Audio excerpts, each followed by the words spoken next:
यहाँ तक भी सुनने में आता था कि कितनी बात आप ही बताएंगे कि सोनिया गांधी तक के लेटर्स जो वो स्पीच देती थी वो आप लिखते थे। कौन से लोकसभा प्रत्याशी या लोक सांसद आपके पसंदीदा हैं अभी? अभी तो कोई भी नहीं है, एक भी नहीं है। मतलब मुझे ये बता दें, कोई भी, मैं अभी भी, मतलब सब सम्माननीय है मेरे लिए। टिहरी सांसद, मुझे आज तक समझ नहीं आया कि टिहरी के लोग क्यों एक सामंत को ढो रहे हैं। 5-2 हो गए, तीसरा निशंक जी। निशंक जी कविताएं बहुत अच्छी लिखते हैं, और कुछ लोग कहते हैं वो खुद लिखते हैं, कुछ लोग कहते हैं वो लिखवाते हैं, क्योंकि इतनी लिख तो आदमी सकता नहीं है, क्योंकि मैं भी लेखक हूँ, मुझे मालूम है लिखने के लिए जान निकल जाती है। टमटा जी हैं हमारे सांसद, ये भी एक चिंता की बात है, क्योंकि टमटा जी जब तक कपड़ा मंत्री थे तब तक तो उनका सुनाई देता था कि वो सांसद हैं। अभी तो मेरे को लग रहा है कि मैं तो पॉलिटिकल आदमी हूँ, अगर आप किसी सामान्य व्यक्ति से पूछ लीजिए कि हमारे सांसद कौन है, मैं गारंटी के साथ कह रहा हूँ कि 60% लोगों को पता ही नहीं कि हमारे सांसद कौन है 5 के। जो आज आप देख रहे हैं एक मुख्यमंत्री रह चुके और आपके अभी हम सांसद भी हैं, उनसे कंपैरिजन या फिर उनके कामों को किस तरह आंकते हैं अभी तक? उन्होंने किया क्या है, मैं तो ये सोच रहा हूँ। एक फटी जीन्स के अलावा तो कोई दूसरा स्टेटमेंट उनका मैंने सुना नहीं है। अंकिता भंडारी का इतना बड़ा मुद्दा हुआ, उस पर क्या सॉल्यूशन हो सकता है? वो एक दुर्घटना है। बहुत सारी कंट्रोवर्सी बातें कर रहे हैं आप, लेकिन हाँ, मैं चाहता हूँ कि कंट्रोवर्सी हो, क्योंकि जब 1982 में चिपको आंदोलन को लेकर भी असेसमेंट होना चाहिए कि चिपको आंदोलन से हमको फ़ायदा हुआ है, नुकसान हुआ। मेरी नज़र में चिपको आंदोलन से बहुत नुकसान हुआ है। मैं बोलूँगा तो बहुत लोग चिढ़ जाएंगे, क्योंकि ये अब कह रहे हैं कि पार्किंग के लिए टनल बनाएंगे, मतलब पहाड़ को खोद के उसके लिए टनलिंग करके वहाँ पार्किंग बनाएंगे। मैं अगेन कह रहा हूँ कि क्या हमने जो उत्तराखंड राज्य बनाया था, जो हमारे 43 शहीदों ने शहादत दी थी, क्या वो टनल बनाने के लिए दी थी, चौड़ी सड़क के लिए दी थी? तो सर आपको क्रिटिसाइज भी बड़ा किया जाएगा कि देखो 4 धाम योजना के लिए बड़ी चौड़ी सड़कें बन रही हैं और प्रेम बावखंडी उसका विरोध कर रहे हैं। मैं सर थोड़ा बुरा ये भी लगता है कि कहीं ना कहीं कांग्रेस की भी सरकार रही है बीच में, 22-24 सालों की बात करें हम, तो वहाँ पर भी इतना खास डेवलपमेंट कुछ हो नहीं पाया था तब भी। घसियारी योजना का ऑफिस यहाँ पे, माइग्रेशन कमीशन का ऑफिस यहाँ पे। अभी ये समझ नहीं आ रहा, घसियारी योजना पे भी मैंने पूछा कि वो उसका हुआ क्या है, वो क्या योजना है? अगर आप पहुँचते हैं केंद्र में एज अ सांसद, क्या भूमिका रहेगी आप? दिन पहले किसी ने मेरे से पूछा कि आप क्यों, मैंने कहा मैं क्यों नहीं, पढ़ा लिखा हूँ, वहीं का हूँ, राज्य आंदोलनकारी, राज्य बनाने के लिए जेल गया था, तो अब मैं क्यों नहीं?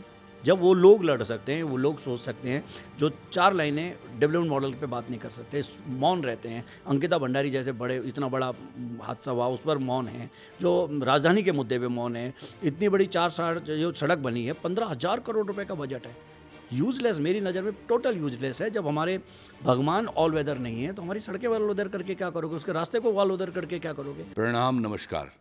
मैं त्रिभुवन चौहान और आज जो शख्सियत हम आपसे मिलवाने वाले हैं, परिचय के बिल्कुल भी मोहताज नहीं है, लेकिन फिर भी डॉक्टर प्रेम बावखंडी अब की बार युवाओं के लिए कुछ नया लेकर आए हैं।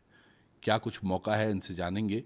लेकिन युवा शक्ति को एक इंटेलेक्चुअल किस तरह से समझ सकता है, और जो मैंने पहले कहा है डॉक्टर, तो ये MBBS की डिग्री नहीं बल्कि ये PhD में डॉक्टरेट किए हुए हैं, तो क्या कुछ है जानेंगे। पहले तो प्रणाम सर, स्वागत है आपका। नमस्कार सर, पौड़ी लोकसभा सीट से आप दावेदारी कर रहे हैं कांग्रेस की तरफ से, क्यों केवल पौड़ी क्यों चुना? देखिए, ऐसा हुआ था कि कक्षा 7 में जब मैं पढ़ता था तो मैंने अपने गांव सकनौली खाल के स्कूल में पढ़ता था, और मेरा हाथ टूट गया। ये शायद बात है दिन के 1:30-2 बजे की। मैं दादाजी के साथ खेल में हल चला रहा था, और मुझे जो उसके बाद दिन भर फर्स्ट एड नहीं मिला। अगले दिन पता चला गांव के बगल से एक व्यक्ति दिल्ली जा रहा है, मुझे उनके साथ पैक करके GMO की बस में बिठा दिया। दिन भर हमने सफ़र करके कोटद्वार पहुँचे, रात भर सफ़र करके हम दिल्ली पहुँचे। वहाँ से उन्होंने मेरे ताऊ जी के घर में भेज दिया। ताऊ जी के लड़के ने दिन में मुझे ले जाके मेरे पिताजी के पास ले गए। फर्स्ट एड मुझे तीसरे दिन मिला। उस दिन मैंने सोचा था कि जिस दिन मैं काबिल हो जाऊँगा, ये जो दर्द है, इस दर्द को 11-12 साल के बच्चे के दर्द को कौन समझ सकता है मुझसे बेहतर, जिसको 3 दिन तक फर्स्ट एड ना मिला हो और उसका हाथ टूटा हुआ हो, और वो किसी और के साथ जा रहा, अपने माँ बाप के साथ भी नहीं जा रहा। मतलब माँ बाप के साथ हो तो दर्द हो रहा है तो थोड़ा वो कर लेंगे, पहाड़ी में बोलते हैं बुथिया देंगे। यहाँ तो कोई बुथियाने वाला भी नहीं है, कोई दूसरा शख्स है। उस दिन मैंने सोचा था कि मैं पौड़ी पे जब भी मेरे से हो पाएगा मैं अपने गाँव के लिए, अपने क्षेत्र के लिए कुछ काम करूँगा। उसके बाद के संघर्ष अलग हैं, संघर्ष करे, एक मुकाम हासिल किया, कांग्रेस पार्टी के टॉप लीडरशिप के साथ काम किया, स्ट्रेटेजिस्ट हूँ, और मुझे लगा कि अब समय आ गया है कि जब मैं एक तरह से सेटल हो गया हूँ लाइफ में, सब कुछ ठीक है, घर है, मकान है, बाल बच्चे, सब कुछ फिट है, तो अब मुझे समाज को वापस देना चाहिए, जिसके लिए जो दर्द मैंने सहा था वो आगे के लोग ना सहें।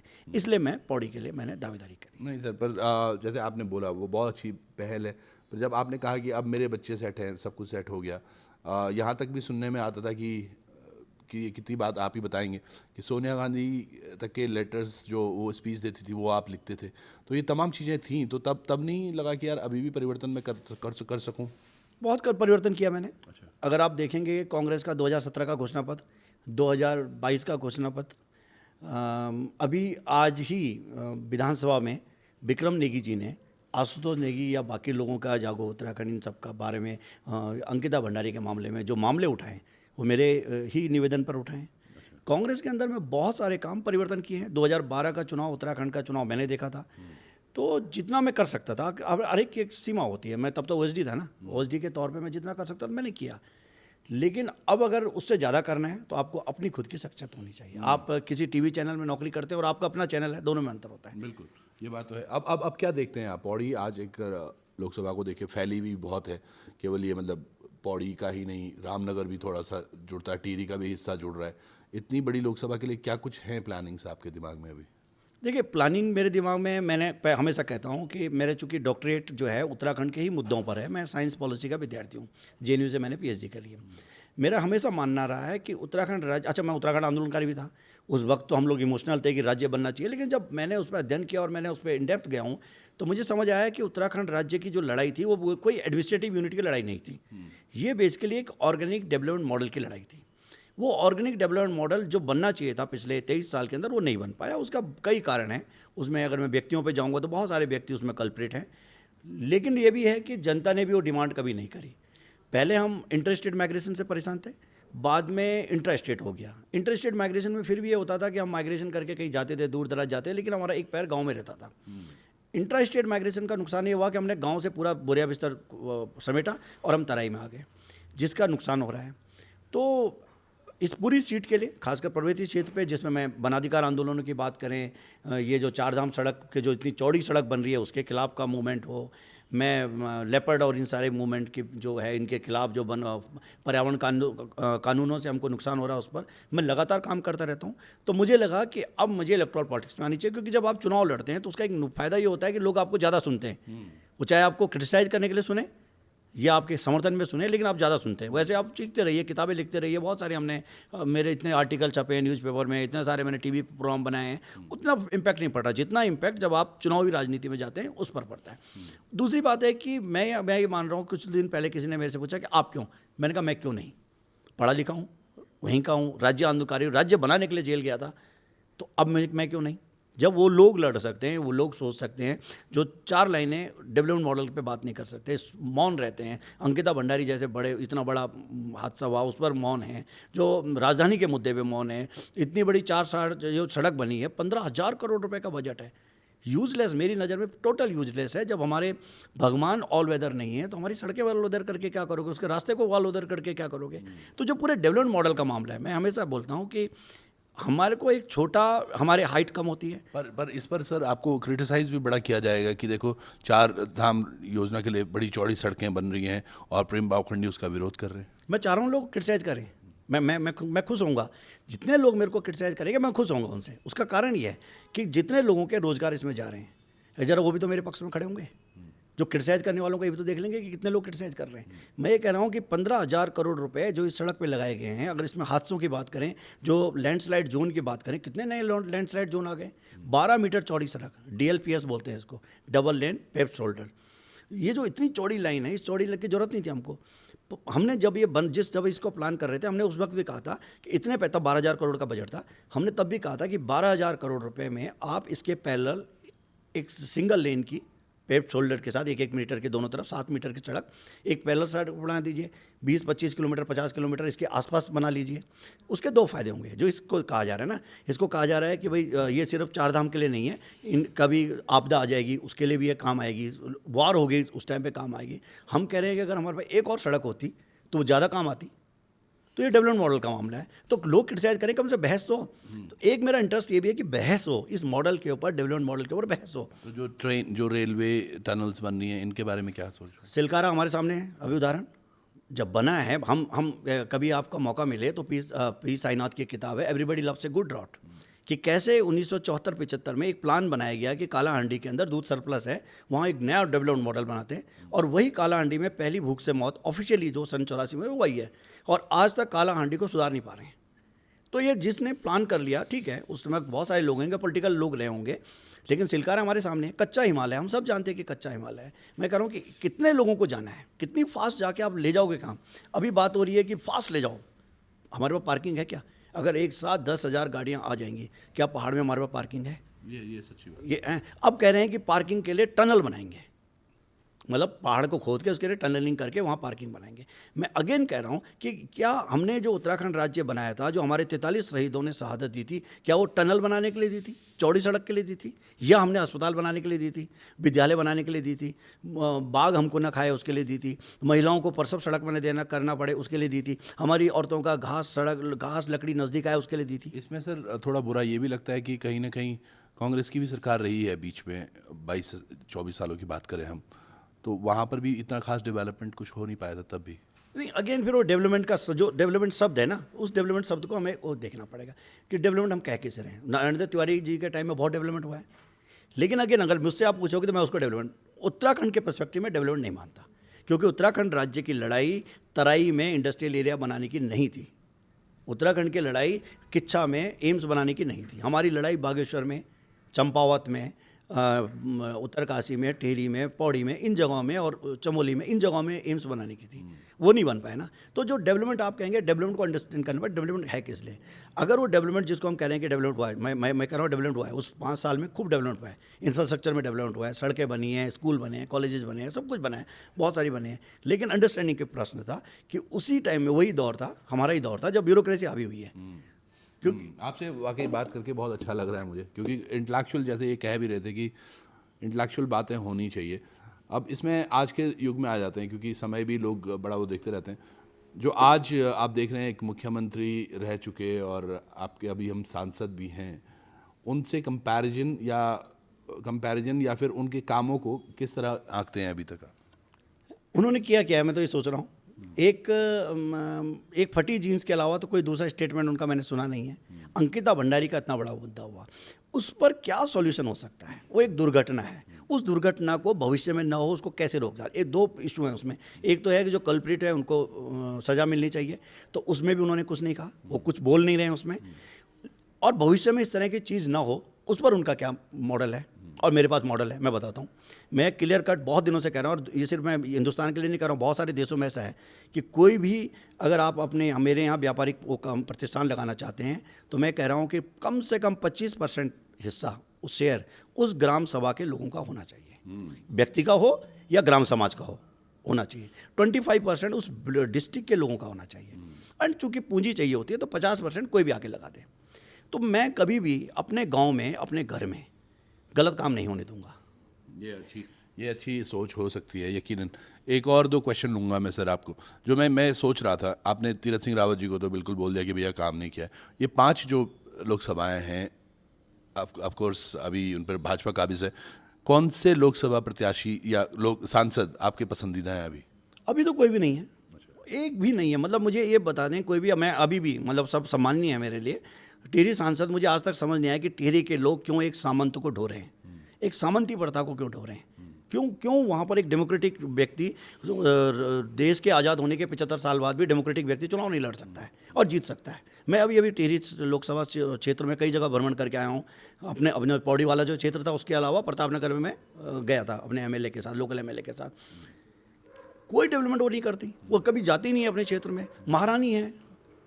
क्यों ढो रहे हैं मुझे समझ नहीं आ रहा है। क्यों भारतीय जनता पार्टी उनको खड़ी कर रही है। मैं सामंतवाद के तो मैं सख्त खिलाफ हूँ। पहले उनको तो राइट ऑफ कर दिया जाए। हमारे जो सांसद हैं बड़े सज्जन आदमी है, बहुत भले आदमी है, लेकिन उनकी समस्या है कि मैं भले आदमी को चाटना है क्या मुझे तो भला आदमी चाहिए था जो वहाँ पर ये बात कर सके। बस एम्स बनना चाहिए। जो न्यू, हम अभी तो बात कर रहे थे कि यूनिवर्सिटी, जो सेंट्रल यूनिवर्सिटी है, वो सेंट्रल यूनिवर्सिटी बनी श्रीनगर। उस श्रीनगर की सेंट्रल यूनिवर्सिटी ने उत्तराखंड के सारे कॉलेजेस जो पहले गढ़वाल यूनिवर्सिटी के साथ एफिलेट थे, सबको डीएफिलेट कर दिया। उस पर हमारे सांसद ने कभी कुछ शब्द बोला? उसके बाद वो बीच में वो मुख्यमंत्री भी रहे, उन्होंने कुछ नहीं बोला है, क्योंकि उनको शायद पता ही नहीं है। पूरा पौड़ी खाली हो चुका है। मुझे आज तक समझ नहीं आया कि देहरादून के अंदर ये मत्स्य विभाग का डायरेक्टरेट यहाँ क्यों होना चाहिए, महिला एवं बाल विकास का डायरेक्टरेट यहाँ क्यों होना चाहिए, भेड़ पालन का डायरेक्टरेट यहाँ क्यों होना चाहिए। अरे डायरेक्टरेट तो डिस्ट्रिक्ट हेडक्वार्टर में हो सकते हैं, आईटी का ज़माना है, आज तो कोई फिजिकली जाने की जरूरत नहीं कि चिट्ठी लेके जाना है, अब तो ईमेल से सारा काम हो सकता है, अब तो सारे काम ऑनलाइन मीटिंग्स हो सकती हैं। ये इससे मुझे याद है, एक घसियारी योजना का भी ऑफिस यही है। घसियारी योजना का ऑफिस यहाँ पे, माइग्रेशन कमीशन का ऑफिस यहाँ पे। अब ये समझ नहीं आ रहा, घसियारी योजना पे भी मैंने पूछा कि वो उसका हुआ क्या है, वो क्या योजना है। 71% जिस राज्य के अंदर भूभाग में फॉरेस्ट हो पूरे राज्य में, और अगर हम उन 8 जिलों की बात करें जिसके लिए हमने ओरिजिनली लड़ाई करी थी, कौशियारी जो कौशिक समिति भी जिसको कहती है, उन 8 जिलों में 90% लैंड फॉरेस्ट है। और वहाँ पर आप, और अभी 1 महीने बाद घास पे आग लगने लग जाएगी, उस घास को काटने की हमको इजाज़त नहीं है, और घसियारी आप योजना ला रहे हो क्योंकि इम्पोर्टेड घास आएगी। चलिए अब थोड़ा और बढ़ेंगे, क्योंकि समय भी तो 5-2 हो गए। तीसरा निशंक जी। निशंक जी कविताएं बहुत अच्छी लिखते हैं, और कुछ लोग कहते हैं वो खुद लिखते हैं, कुछ लोग कहते हैं वो लिखवाते हैं, क्योंकि इतनी लिख तो आदमी सकता नहीं है, क्योंकि मैं भी लेखक हूँ, मुझे मालूम है लिखने के लिए जान निकल जाती है, पर बेहतरीन कविता अच्छी लिखते हैं। उसके अलावा वो क्या करते हैं मुझे पता नहीं है। कोई सुना है वो गंगलोडों से वो करते हैं इलाज गर्भवतियों का, अब वो कैसे होता है हमें पता नहीं है। कोई सैनिक स्कूल को लेकर रुद्रप्रयाग में बात हो रही थी, कोई उन्होंने खोलने की बात नहीं करी है। इतने दिनों से सैन्य उनके पास मंत्रालय है। उसके अलावा उन्होंने कहीं पर्वतीय क्षेत्र में जहाँ से वो विधायक रहे हैं वहाँ पे भी कोई ऐसे बड़ा काम किया हो मुझे वो तो दिखाई नहीं दे रहा है। तो क्या किया बोला जा सकता है उनके बारे में। टमटा जी हैं हमारे सांसद, ये भी एक चिंता की बात है, क्योंकि टमटा जी जब तक कपड़ा मंत्री थे तब तक तो उनका सुनाई देता था कि वो सांसद हैं। अभी तो मेरे को लग रहा है कि मैं तो पॉलिटिकल आदमी हूँ, अगर आप किसी सामान्य व्यक्ति से पूछ लीजिए कि हमारे सांसद कौन है, मैं गारंटी के साथ कर रहा हूँ कि 60% लोगों को पता ही नहीं कि हमारे सांसद कौन है। 5 ये जो इन्होंने कहा है ना, एक महिला से मेरा साक्षात्कार आप देखना अल्मोड़ा में हुआ था। मैंने उनको बोला आपके सांसद कितना काम कर रहे हैं, तो उनका कहना था कौन, बीडीसी मेंबर। तो ये खैर वहाँ की बात थी। जाते जाते एक आखिरी प्रश्न, आपने 5 को तो समझाया, अगर आप पहुँचते हैं केंद्र में एज ए सांसद, क्या भूमिका रहेगी आपकी? मैं सबसे एक पहला काम जो डेवलपमेंट मॉडल की बात करूंगा। जैसे मैं बहुत दिनों से कह रहा हूं कि क्लास 4 की पोस्ट ब्लॉक कैडर होना चाहिए। अगर पोखड़ा ब्लॉक के अंदर क्लास 4 की नौकरी है तो उसी ब्लॉक का आदमी होना चाहिए। उसका बड़ा फ़ायदा होगा कि जब मुझे आज पता चल जाएगा कि भाई मैं पोखड़ा ब्लॉक में मेरी नौकरी लगी है और मैंने जीवन भर यहीं रहना है, तो मैं जो तनख्वाह मिलेगी उसका इन्वेस्टमेंट वहीं करूँगा। ठीक, क्लास 3 की पोस्ट डिस्ट्रिक्ट लेवल पे होनी चाहिए। मुझे पता है कि मैंने पौड़ी में रहना तो मैं जिला पे ही रहूँगा। उसी तरह क्लास 2 तो आप नहीं कर सकते, और सॉरी हाँ, क्लास 2 और क्लास 1 के तो आप नहीं कर सकते, वो स्टेट लेवल पे रहेगी। एक तो मैं वो करने का। दूसरी बात है, मैं बहुत सारे फॉरेस्ट के कानून हैं। जब 1982 में चिपको आंदोलन को लेकर भी असेसमेंट होना चाहिए कि चिपको आंदोलन से हमको फ़ायदा हुआ है, नुकसान हुआ। मेरी नज़र में चिपको आंदोलन से बहुत नुकसान हुआ है। मैं बोलूँगा तो बहुत लोग चिढ़ जाएंगे, क्योंकि बहुत लोग अपने आप को चिपको के साथ जुड़े मानते हैं। बहुत सारी कंट्रोवर्सी बातें कर रहे हैं आप, लेकिन हाँ, मैं चाहता हूँ कि कंट्रोवर्सी हो, क्योंकि ये जब तक आप घाव में से वो निकालेंगे नहीं ना, मवाद नहीं निकालेंगे उसके ऊपर का, तो तब घाव भरेगा नहीं। तो आपकी गौरा देवी की जो योजनाएं थी उनको मतलब नहीं, मैं गौरा देवी की योजना की बात नहीं रहा। गौरा देवी तो एक महिला थी, उसने अपने जंगल को बचाने की बात करी थी। उसने पर्यावरण की बात कब करी थी? मेरा तो पीएचडी में एक पूरा चैप्टर है उस पर। गौरा देवी ने कब कहा पर्यावरण की बात? उन्होंने कहा मेरा अधिकार है, मेरा मायका है, जंगल मेरा है। उन्होंने कब कहा कि इसको बायोडाइवर्सिटी केंद्र बना के और उन्हीं ट्राइबल्स को बाहर निकाल दो? उन्होंने कभी नहीं कहा। उन्होंने कभी नहीं कहा कि यहाँ पे नेशनल फॉरेस्ट बना दो। उन्होंने कभी नहीं कहा कि इस एरिया को रिजर्व कर दो और हमें बाहर निकाल दो। कब कहा उन्होंने? हाँ, पौड़ी का एक गांव मुझे याद आ रहा है। देखिए, इनकी बातों से मुझे लग रहा है कि ये जमूड़ एक जगह है सर आपके पौड़ी लोकसभा में, रामनगर के बिल्कुल पास है। वहाँ आज ग्रामीण अपने गाँव में जाने के लिए 100 रुपये का टिकट काट रहे हैं। नहीं, इन्हीं के यहाँ ये जो पूरा आप चाहिएगा रैनी लाता के क्षेत्र में चले जाइए, उनके ट्राइबल से पूछ लीजिए, इनके बच्चों से पूछ लीजिए गौरा देवी के। मैं तो बहुत गया हूँ उनके घर में, खूब आना जाना रहा है मेरे उस क्षेत्र में अंदर। बाद में बल्कि जो छिनो झिपटो आंदोलन हुआ जिसमें धन सिंह राणा जी थे, मैं तो उसके साथ इन्वॉल्व रहा हूँ। मेरे कमरे में रहते थे, मैं उनके गाँव में बहुत लंबा रहा हूँ। मैंने डॉक्टरेट किया उस क्षेत्र के ऊपर। कब उन्होंने कहा कि हम पर्यावरण बचा रहे हैं? उन्होंने कहा हमारी लकड़ी पर हमारा अधिकार है। मैं वही तो बात कर रहा हूँ कि हमारा अधिकार है। ये कौन लोग थे जिन्होंने पर्यावरण के नाम पर उनके अधिकारों को छीन लिया? बाघ आज हमारे घर में आ रहा है, बाघ हमको खा जा रहा है, बाघ हम पे हम एक पत्थर मारते तो हम जेल चले जाते हैं, और बाघ हमारे बच्चों को उठा के ले जा रहा है, उस पर कोई सवाल नहीं है। मैं वहीं की तो बात कर रहा हूँ। तो इसलिए मैंने कहा कि जब चिपको के बाद 2 बातें हुई थी, देखिए ध्यान से सुनिएगा। एक प्रोफेसर वीरेंद्र कुमार की कमेटी आई थी, जिसने कहा था, वीरेंद्र कुमार की कमेटी ने, कि जब तक चिपको का कोई हल नहीं निकल जाता तब तक अलकनंदा वैली के अंदर स्टेटस को रखा जाए, जो जैसा है वैसे रखा जाए, और कॉमर्शियल ग्रीन फेलिंग पे रोक लगाई जाए। कॉमर्शियल ग्रीन फेलिंग शब्द पे ध्यान रखिए, कॉमर्शियल ग्रीन फेलिंग पे। उसके बाद स्वामीनाथन कमेटी बैठी, उसके पीछे की पूरी हिस्ट्री है, क्यों हुआ। मिसेस गांधी का वो जो दौर था, वो ग्रीन बनना चाहती थी, उन्होंने उसी टाइम पे साइलेंट वैली पे रोक लगाई थी, वो यहाँ पे भी रोक लगाना चाहती थी, टिहरी डैम पे भी लगाना चाहती थी, चिपको पे भी करना चाहती। स्वामीनाथन कमेटी में बहुगुणा जी हमारे उत्तराखंड से थे, इन्होंने 1000 मीटर से ऊपरी क्षेत्र में ग्रीन फेलिंग पे रोक लगा दी, जो कॉमर्शियल शब्द हटा दिया, ग्रीन फेलिंग।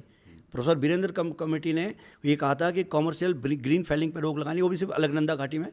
इन्होंने 1000 मीटर मीन सी लेवल से ऊपर में टोटल ग्रीन फेलिंग पे रोक लगा दी। आज आप उत्तराखंड के किसी भी गांव में चले जाइए, चीड़ आपके खेतों में घुस चुका है, खड़ीक जैसे बहुत सारे पेड़ आपके गांव के अंदर घुस चुके हैं, वो बंदरों के, लंगूरों के रहने का जगह बन चुका है, और गांव के गांव बंजर पड़ चुके हैं।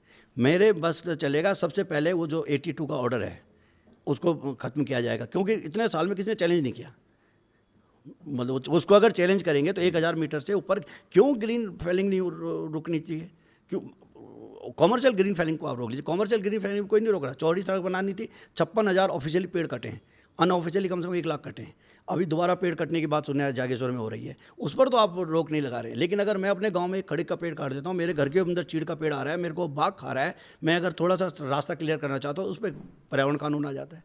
तो वो सारे के सारे कानून पे मैं चाहूँगा इवैल्यूएशन, उसका असेसमेंट। क्या बात है। नहीं, एक चीज़ है, यकीनन मुझे बहुत अच्छा लगा आपसे बात करके, और शायद जुझारू और युवाओं को आगे आना होगा। और वो जो इंटेलेक्चुअलिटी मैं देख रहा था, वो ढूंढ रहा था। अब मैं नहीं कह सकता कि आप नेता हैं, लेकिन वाकई अगर नेता ऐसे हैं तो मुझे एक्सेप्ट हैं। अब पॉइंट क्या है कि किस तरह से कांग्रेस को समझती है, आपको उम्मीदवारी में कहाँ तक आगे जाता है, पर all the best for this. धन्यवाद। मैं 2 चीज़ें चाह रहा था ना इस दौर में, जब मैंने नवंबर में इसको प्लान किया था। एक तो चाह रहा था इस पर चर्चा हो, टिकट मिले ना मिले, हम तो अपना काम कर रहे हैं ना। हम चर्चा यकीनन करेंगे, चाहे जो भी व्यवस्थाएं बनती हैं, क्योंकि आपके पास मुझे लग रहा है हमारी जनता को देने के लिए बहुत कुछ है। हाँ, उम्मीद तो ऐसा कि मुझे लगता है कि मैं तो बहुत ज़्यादा ऐसी चीज़ें बोलूँगा जिसमें जो जनता चाहती है सुनना, लेकिन अफसोस कि कोई बोल नहीं रहा है, तो उनको समझ नहीं आ रहा है। और वो घाव के ऊपर से जो परत होती है ना, निकल, जब तक उसको हटाओगे नहीं, तब तक आप उसका ट्रीटमेंट नहीं कर सकते। लोगों ने उसको छुपा के रखा हुआ है, मैं उसका ट्रीटमेंट करने के लिए उस घाव को खोदना चाह रहा हूँ। चलिए, बहुत बहुत धन्यवाद सर। समय का भी वो है, आज के लिए इतना ही। देखते हैं क्या कुछ होता है प्रेम बहुखंडी जी के साथ। जुड़े रहिएगा लोकार्पण पर। बहुत बहुत धन्यवाद। नमस्कार। नमस्कार, धन्यवाद। अगर करियर में सक्सेस आपका मिशन है, तो उसके लिए हमारे पास एक क्लियर विजन है। CIMS combined PG institute of medical science and research, 22 सालों के एक्सपीरियंस के साथ master in physiotherapy, master of public health, master of hospital administration, MSc in medical lab technology, MSc microbiology and MSc biochemistry courses available. CIMS Dehradun affiliated to HNB Uttarakhand Medical University and Shri Dev Suman Uttarakhand University. For admissions call 90124 9006.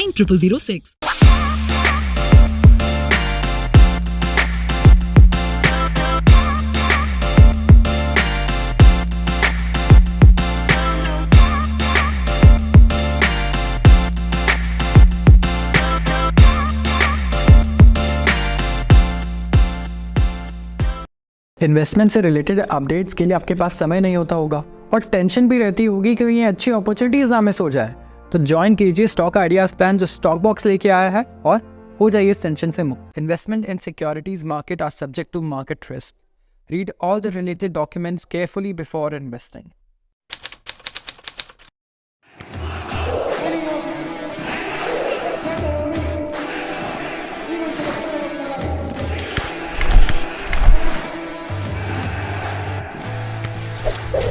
We don't have any other branch. हमारी कोई अन्य शाखा नहीं है, न कालों से सावधान।